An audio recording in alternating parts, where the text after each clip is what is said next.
Have you ever noticed how the way we use language changes depending on the situation? The way you text a friend is different from how you write an essay or speak in a job interview. Today, we're focusing on how language functions in different contexts and how you can adapt your word choice, sentence structure, and tone to fit different situations. By mastering this skill, you'll become a more effective communicator in both writing and speech. Before we get into examples, let's define some key terms. Context, the situation, audience, and purpose for communication. Style and tone, the level of formality, emotion, or intent behind words.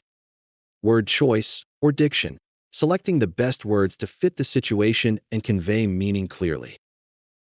Adjusting language for formal and informal settings.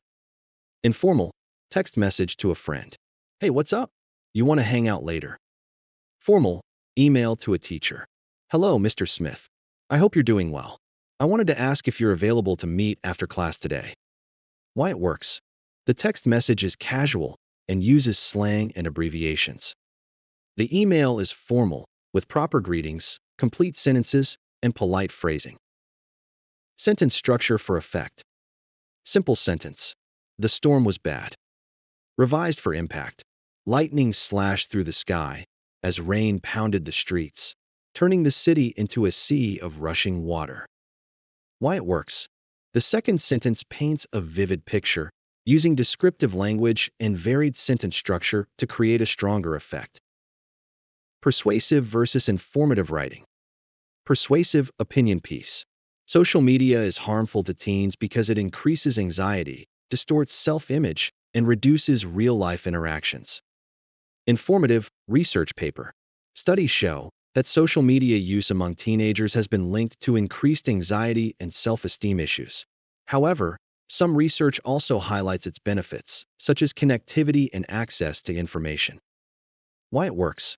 The persuasive version uses strong language and a clear stance. The informative version remains neutral and presents both sides of the argument. Using language effectively means understanding your audience and purpose, choosing the right words and tone for the situation, and using sentence structure to enhance meaning and style. By mastering this skill, you'll improve your writing, speaking, and overall communication, whether in school, work, or everyday life.